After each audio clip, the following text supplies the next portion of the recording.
Hey, what's up, everybody? This is your podcast host, Hanju Lee, and you are listening to Better Golf Daily, where I introduce one concept, one research-backed idea, and one thing you can take straight to the golf course. Let's go. His name is David Goggins, and at the point where this story starts, nobody would have called him a champion at anything. He was working at nights as exterminator, spraying bug poison in strangers' kitchen for about $1,000 a month. He weighed close to 300 pounds, and his routine after a shift was a large chocolate milkshake from Steak and Shake, followed by a box of mini donuts on the way home. One night, milkshake in hand, he sat down and watched a part of a documentary about a Navy SEAL training. Guys crawling through freezing surf, getting screamed at, quitting by the dozen, and somewhere in those 20 minutes, he decided something. He decided right then and there on the couch that he was going to become a Navy SEAL. This is episode 5, the last one in our 5-part series here on Better Golf Daily called Becoming a Champion.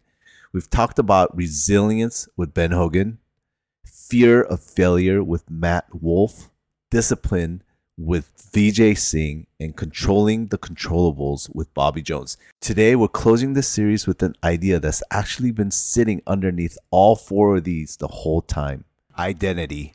And for this last one, I want to step away from golf for a minute because I think it's easier to see this idea clearly in someone else's story before we bring it back to our own game. Look at what was actually true about his life in that exact moment. He wasn't a strong swimmer. He had no military background. He was carrying more than 100 extra pounds in his frame. To even apply, he needed to weigh under 191 pounds, which means losing 160 pounds just to be considered. Nothing about the facts on the ground that night said future Navy SEAL. Every single fact pointed the other way. He decided the identity anyway before there was one piece of evidence to support it. Then he went and made it true. He lost 160 pounds in under 3 months. He got into training. He failed Hell Week, the brutal day-long test that breaks most candidates, not once, but twice. Most people who fail Hell Week once never go back. He went back the 3rd time and finished it. He even became the only person in the U.S. military history to complete a training as a Navy SEAL, an Army Ranger, and an Air Force Tactical Air Controller. And here's why I wanted to tell you this story instead of another golfer. It's easier to see that the actual mechanism clearly when it's not dressed up in a swing thoughts and scorecards. And the mechanism is this: he didn't wait until his body matched the identity to claim it. He claimed the identity first, while every visible fact about him still said the opposite. And then he spent months closing the gap between who he already decided he was and who he currently looked like on paper. Most people have that order backwards. They think you earn the right to believe something about yourself after you've proven it. I believe I'm disciplined once I've stuck to a routine for a year. I'll believe I'm a real golfer once I break 80. I'll believe I'm someone who handles pressure once I've actually done it under pressure.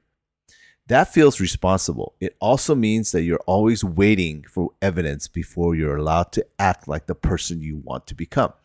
Goggins did the opposite with the least amount of evidence a person could possibly have. Decided first, then spent every ordinary day closing the gap. That's really what identity does that motivation and even discipline can't do on their own. Discipline, which we talked about with Vijay Singh, tells you to show up and do the work whether you feel like it or not. But identity is what decides what you show up and do in the first place. Once you've actually decided who you are, the work stops being something you have to talk to yourself into. It's just what that person does. And this explains the other 4 stories in this series too, once you look back at them. Ben Hogan breaking his comeback into the next true step wasn't just a clever trick. It came from deciding from the hospital bed that he was still a golfer before his body has even given him a single reason to believe it. Matthew Wolff's whole struggle was that his identity has gotten fused to his result instead of built independently of them. Bobby Jones calling that penalty on himself came from an identity he'd already settled on long before he ever stood in that rough. Every one of these stories is really the same story. Identity comes first. The results are just what identity looks like after enough time has passed. So here's how you actually use this on your own game. Don't wait for your scorecard to give you permission to believe something about yourself.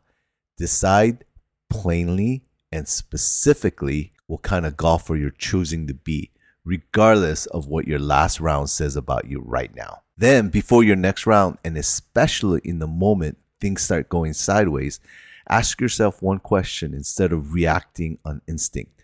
What would that person do right now? Not what you feel like doing. What would that person you've already decided to be actually do? You don't need a documented reason to believe it. Goggins had precisely 0, and he started that same night, milkshake still in his hand. Now that's the series, 5 stories, one thread running underneath all of them. The people who came back, the people who separated their worth from the results, the people who kept their words to themselves when nobody was looking. All of them were really just living out something they decided long before anyone else had a reason to believe it. Isn't that good? Thanks for tuning in, everyone, to this whole series and to today's episode. I'll talk to you next time. Until then, walk like you already decided, milkshake in hand. Bye for now.